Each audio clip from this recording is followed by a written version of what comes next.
Salut tout le monde, ici Yanis, ravi de vous retrouver sur la chaîne dédiée aux voitures. Aujourd'hui, comme ces derniers temps, on va parler des modèles chinois. Installez-vous confortablement, il y aura beaucoup d'informations utiles. N'oubliez pas de vous abonner à la chaîne et de laisser un like. Alors, on se retrouve aujourd'hui pour parler du porte-bagages du Tank 500, et plus précisément de sa taille.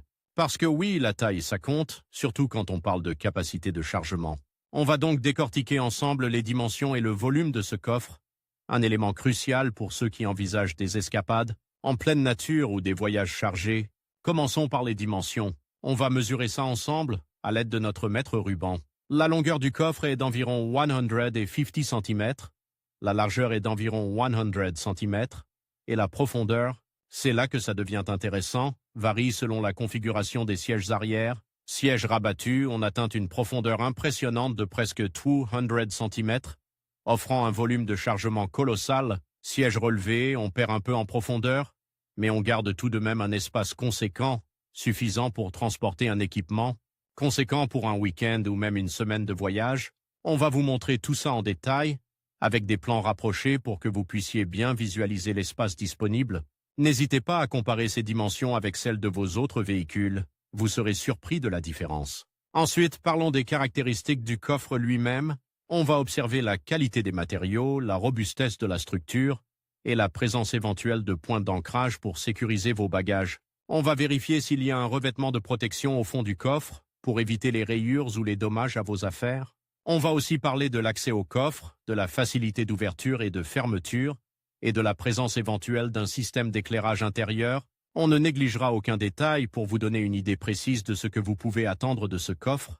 On va même tester sa résistance en y plaçant un poids conséquent pour vous montrer sa capacité à supporter de lourdes charges. Enfin, on abordera les accessoires disponibles pour le coffre du Tank 500.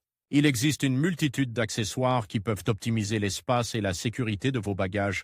On parlera des tapis de coffre, indispensables pour protéger le plancher et faciliter le nettoyage. On examinera aussi les différents systèmes de fixation comme les sangles ou les filets qui permettent de maintenir vos affaires en place pendant le trajet. On vous montrera des exemples concrets d'accessoires et on vous expliquera comment les choisir en fonction de vos besoins. On parlera aussi des barres de toit qui permettent d'augmenter encore la capacité de chargement en ajoutant une galerie de toit. On vous montrera comment installer une galerie de toit sur le Tank 500 et on vous donnera des conseils pour choisir la galerie la plus adaptée à vos besoins. On ne manquera pas de vous montrer des exemples de configurations possibles pour vous inspirer et vous aider à optimiser l'utilisation de votre espace de chargement. Alors, on parle aujourd'hui de la galerie de toit du Tank 500 et croyez-moi, la taille, c'est vraiment un élément clé. On va explorer ensemble tout ce qu'il faut savoir sur ce porte-bagages, de son volume impressionnant à ses dimensions précises, en main naming, passant par les accessoires pratiques comme le tapis de protection. Commençons par le volume. On est vraiment sur quelque chose de conséquent ici. Je l'ai mesuré moi-même, et on parle d'un espace de chargement vraiment généreux, suffisamment grand pour transporter tout ce dont vous pourriez avoir besoin pour un long voyage, que ce soit du matériel de camping, à des vélos, des kayaks ou même des bagages pour toute la famille. On n'est pas sur une petite galerie de toit, non. On est sur un véritable espace de stockage supplémentaire, intégré parfaitement au design du Tank 500.